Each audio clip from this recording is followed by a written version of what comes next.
As soon as I grow up, apartments $2,000, but when I was 13, they were only $500. Hey, I don't give a damn what nobody say. It has never been this expensive to live. And when are we gonna address the fact that the cost of living is literally costing a fucking living? We gotta cut the millennials and Gen Z some slack because this isn't ordinary. The rising cost of living has caused Americans to second guess where they put their money towards, whether it is to go out and have a good time or save that money for rent, groceries, or even a mortgage that they may have on a house. With all the prices rising, let's see where other people are spending their money and what do people think about the rising cost of living. How are people affording life right now? How are people tackling this cost of living? Personally, I'm not. I had to move out of San Diego. I'm from Southern California, but it's too expensive. Even with full-time work, I had 2 full-time jobs, working on the weekends and at night and in the morning. I still couldn't save up enough money for a deposit for a studio apartment or anything, frankly.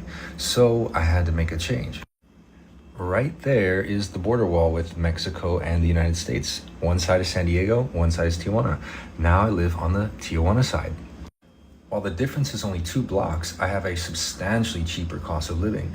Currently, I'm renting a studio apartment for about $100 a week. I've seen comparable priced places going as far as a 2-bedroom with the same price point, $400 or $500 a month. The same kind of place in San Diego, 2 blocks away, would cost you upwards of $1,500 to $2,000 or $3,000. To go to work, I cross the border in the morning. A few times a week, I do Amazon Flex shifts, and in about 2 full-time days, I pay my rent for the month. The thing is, I don't go every day because it's kind of a headache. So while I technically earn less, I have a greater purchasing power effectively. So 5 months ago, basically, I moved to Tijuana and went from being full-time employed with 2 jobs, living in my van for years because I couldn't save the deposit, to having an apartment and having transportation and a pretty decent paying job relative to my cost of living. But isn't it dangerous? Isn't it unsafe? A little bit, it can be. But literally, as I'm saying that, the police roll by. There's constantly a presence, so it does feel a little bit safe for that reason. Living in your car is not safe either. Being in your car is you're harassed all the time. You're bothered by strangers trying to steal your stuff. That's not a good life either.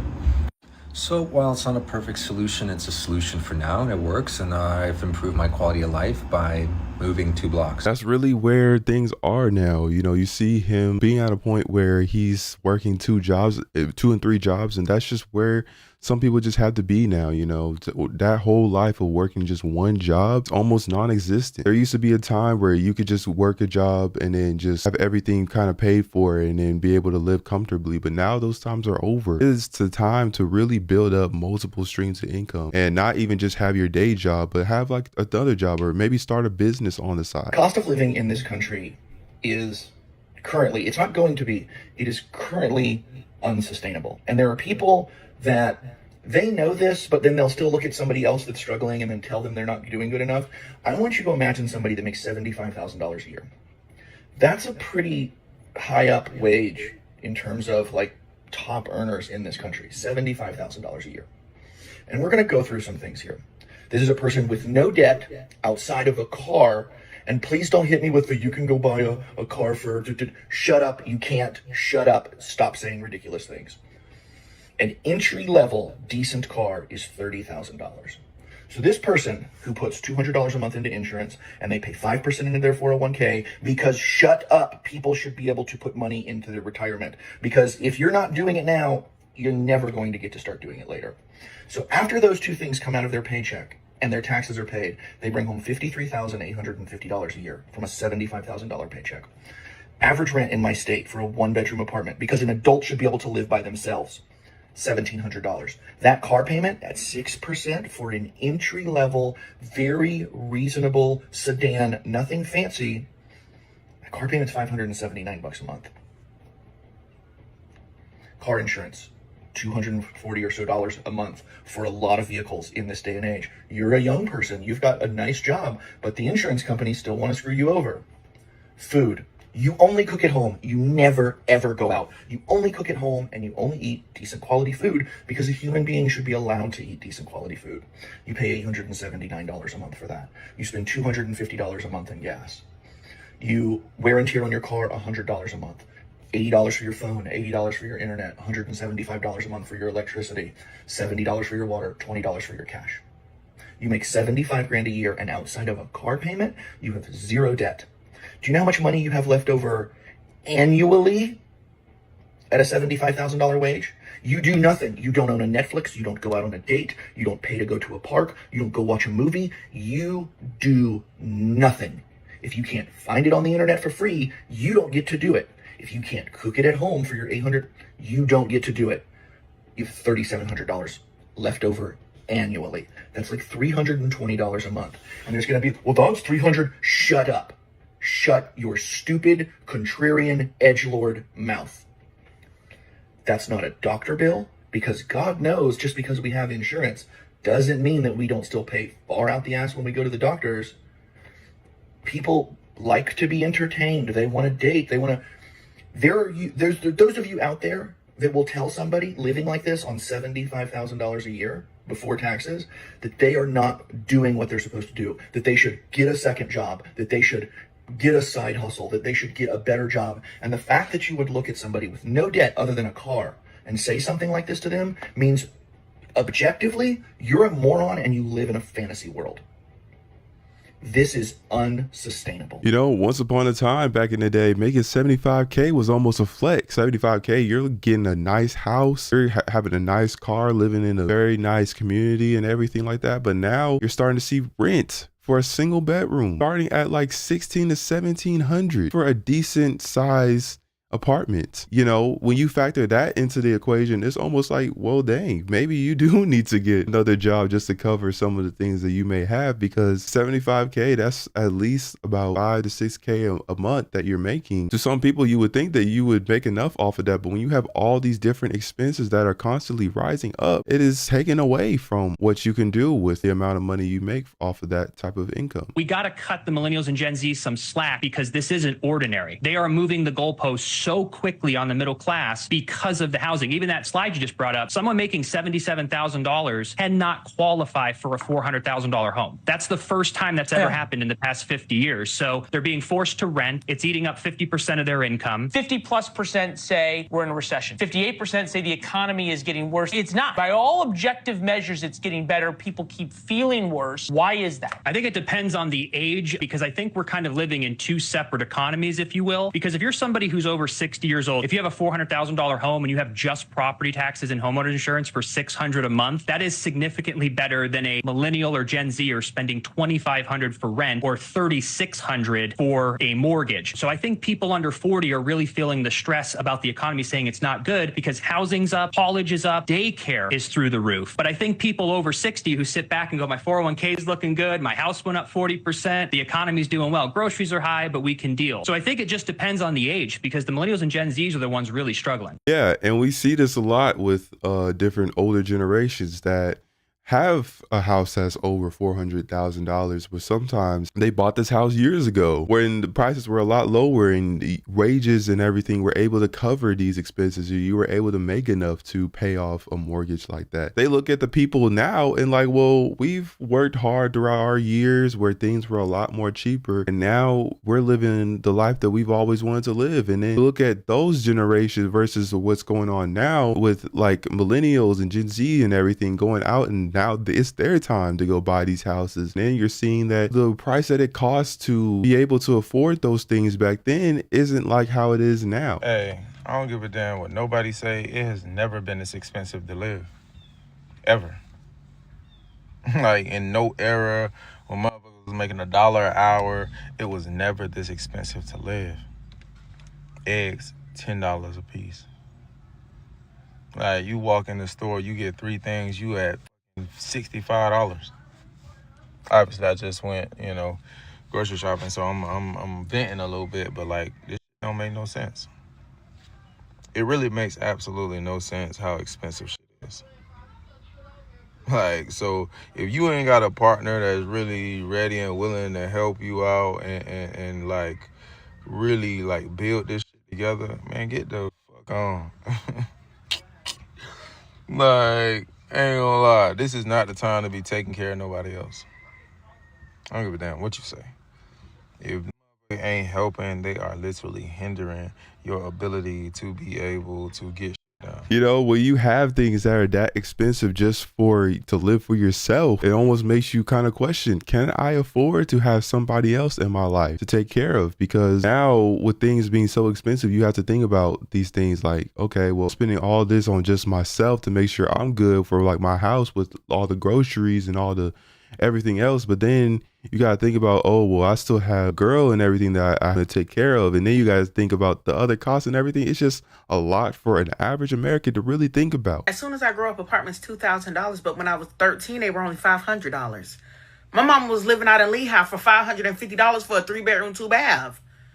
Now all of a sudden, a 3-bedroom, 2-bath is fucking $2,500, and how y'all expect me to pay for that? The debt to income ratio is still the same, so why is the rent so high?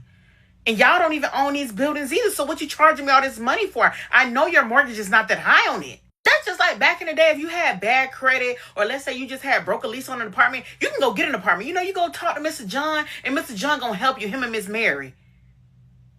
Nowadays, they said, man, fuck you, go to court. They said you better go to the courthouse and try to get that eviction expunged off your record. Are you serious right now? Like, and then they wonder why everybody's staying at home with their mama. You judge they at home with their mama. What am I supposed to do? I'm sorry that I'm 21 with no credit and they don't want to let me get no place. Like, it's not my fault. The criteria is a lot harder now than it was back in the day.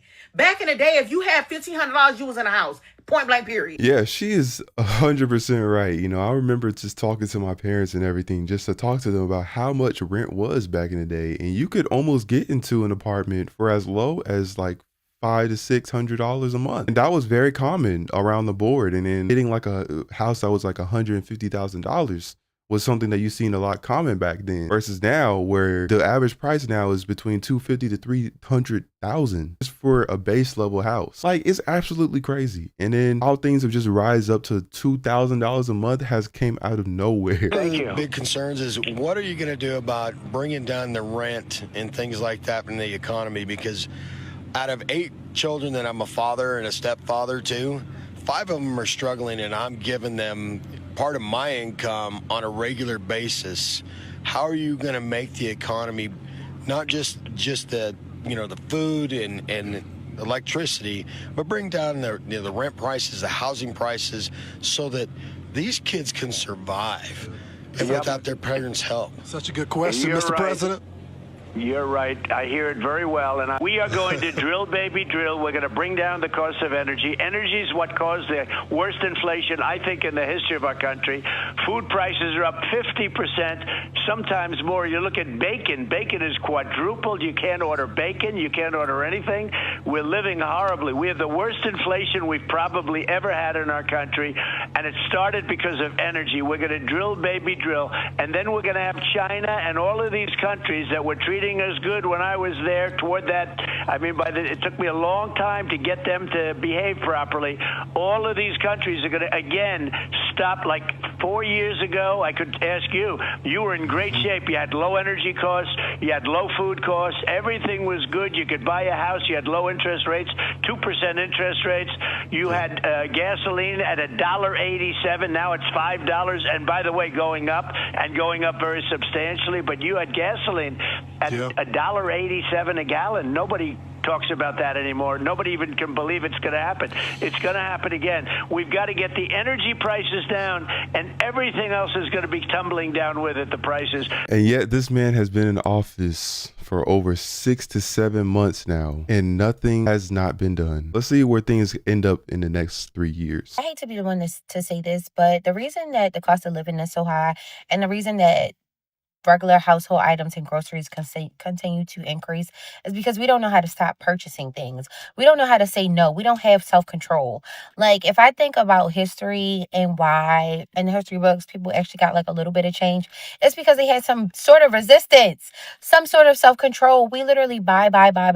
Amazon, TikTok, freaking Target, Fashion Nova, Shein, whatever the case may be. All of these stores always gets orders just coming in and out. At what point do we say no?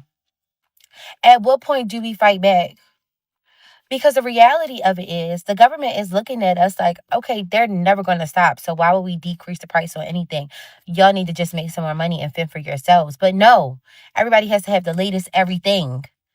I don't know. But coming into the new year, January 2025, I will not be purchasing anything that is not necessary. And I say this and I'm holding myself to it because I am tired of eating my money. I am tired of wearing my money. It needs to go somewhere else. Who's with me? You know, keeping up with the Joneses is real. How people are just spending money on like the latest phones or even just the latest tech or even just little shopping items at Amazon or even just they're pushing people to spend more money on TikTok with TikTok shop and everything. America, why are you so expensive? Here in Dominican Republic, I'm spending like $6 for a pack of meat. $6 for a pack of eggs that's not even refrigerated, freshly from the farm. Like, make it make sense, America. Y'all are really making us work till we die. This is the most unaffordable housing market that America has ever seen. Let's use this home as an example, which is the American dream for a lot of people like me and my fiance. We do pretty well for ourselves. We earn in the six figures and we've always wanted this. But then this happened. $553,000 for this house. You may be thinking to yourself, well, that's not so bad. Let me show you. This home that was sold for $553,000, that was listed for $489,000, sold for $337,000 back in 2018. This home in 2025 with a $553,000 sale price, 6% down and a 6.5% rate, gives you a payment of $3,716. Back in 2018 with a $337,000 sale price, 6% down and a 4.5% rate, gives you a payment of $1,800, which means to afford that home today, you need a household income of $230,000. When in 2018, you needed a household income of $100,000. Meaning that back in 2018, a couple with 2 entry-level jobs could have afforded this house. That's the issue that many people like me and my fiance are having. How is it that we have to earn more than twice as much money to do the same things that people used to be able to do just 5-6 years ago? One of the worst parts is we can't get any honesty around the situation. Just to think about how cheaper houses were back then. And of course, this house definitely did appreciate over time, so that is understandable to see why it costs that much. But to be spending $1,800 on a big size house like this, and compared to now it being over $500,000, it's insane. And you would almost have to think about that. It would have been a dream to have a house like that. These big houses where people were not spending as much on them and the interest rates were a lot lower, to where now people are having to contemplate spending on a mortgage now because of how high the interest rates have gotten, depending on credit score you have, depending on what a percentage of the down payment that you put down. And it's making people have to think twice about, do we spend this money on this mortgage or do we just save up the extra months just to continue to rent? Before we end this video off, we're going to check out some comments. First comment reads, my parents bought a house, both working at Papa John's. I make more than both of my parents combined now that I can't afford to buy. My rent is 3 times their mortgage. Can you imagine 3 times the mortgage is your rent? And looking back at just how much things are with rent compared to how much mortgages are, I remember just talking with a few older people about how much mortgages were. And they were saying how they spent almost like $1,200 to $1,300 just for a almost 2,000 square foot home. Next comment reads, the problem is BlackRock. They bought almost 25% of all single US houses. The price quadrupled. They are holding too much inventory. You know, I've seen a lot of things about BlackRock and how they've been investing into a lot of rental properties, and that has ultimately drove the prices up. Like, these major companies, these major investment firms are investing into so many houses just to continue to raise up the rents to make it unaffordable. Last comment reads, so all I heard was rent until I die or find millions of dollars on the ground somewhere. Boy, it sure would be great to find $1 million on the ground, man. I feel like everybody could use $1 million to just find anywhere, man. You know, that would be a dream for sure. But man, that's going to be the end of this video. Y'all let me know what y'all think about some of these down in the comment section. Until next time, I'll see y'all in the next video.